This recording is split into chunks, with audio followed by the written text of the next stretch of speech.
many people ask us, if addiction isn't a disease, then what is it? Does my loved one want to destroy their lives with drugs? Are they choosing drugs or heavy drinking over our relationship, over their children? We as humans tend to overcomplicate relatively simple matters. And that's happened for addiction. You know, we've tied all this baggage to it. We've made it seem as if people lose control. And there's this belief system out there that happens, that drugs can actually come into you and take over your body, that alcohol is cunning, baffling, and powerful. That's taken directly from chapter 5 of the book Alcoholics Anonymous. Without help, it is too much for us. But there's one who has all power. And that's the crux of the belief system surrounding addiction in this country. It's that there are a class of people that lose control when they start drinking, or when they take one drink, or they take one hit of a drug or one dose, then they're off to the races. That's what we say. They totally lose control. But have you ever really stopped to think about that definition? I have. I did years ago. I was raised in the cult of Alcoholics Anonymous. And yes, I do call it a cult. We'll save that for another quick lesson. But what this lesson is about today is, what is addiction? What is addiction? Substances are not living, breathing entities. They can't be cunning, baffling, and powerful. Those are things we attribute to people, to living beings. If you set that bottle of booze down on the table, it just sits there. It doesn't do anything. What happens is we imbue it with these powers. We do that. And we take on a belief system about ourselves that somehow we're weak-willed, and that there's an allure to this substance that we can't control. But it's not true. Even the most hardened substance user, the heaviest, most addicted person you know, takes a break.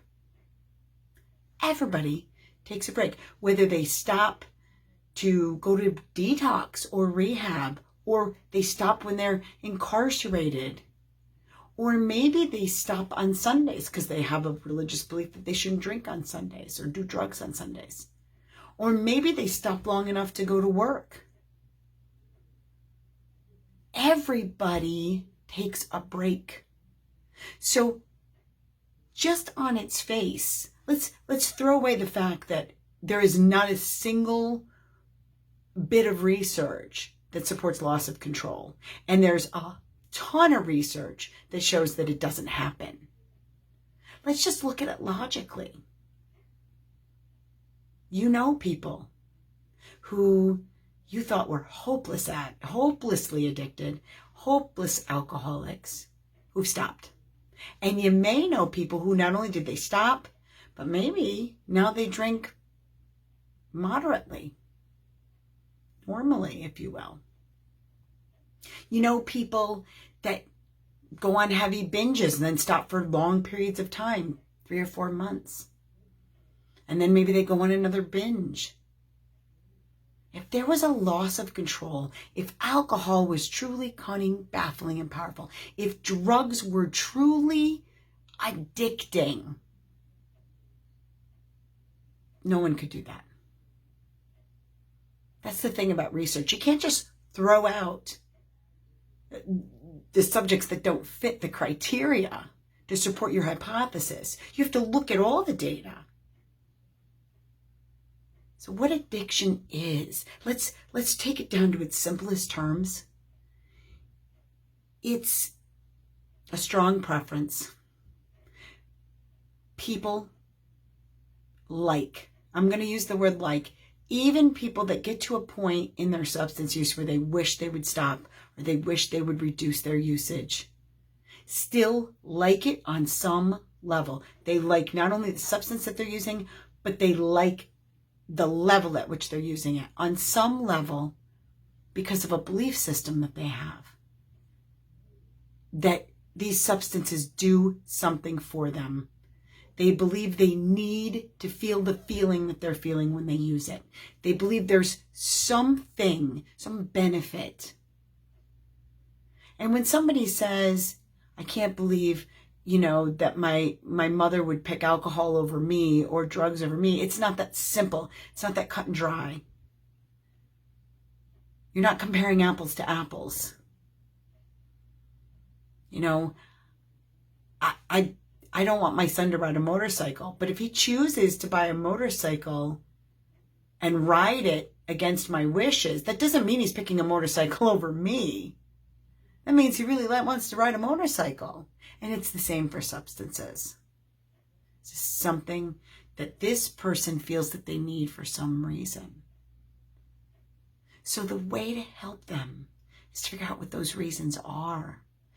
To help them to identify, why do I feel like I need this substance in my life right now? What is it I feel like I'm getting from it? And let's explore the possibility that I could be happier making a change. I know that sounds simple. This is one of those problems we have to break it back down because it's been so overcomplicated in our culture. Check out the Freedom Model for Addictions. You can find us at thefreedommodel.org. We also have a wonderful retreat where we help people one-on-one. They come and they stay with us for 2, 3, or 4 weeks. And we take them through the Freedom Model for Addictions privately. You can reach us at 888-424-2626. And that's my lesson for today.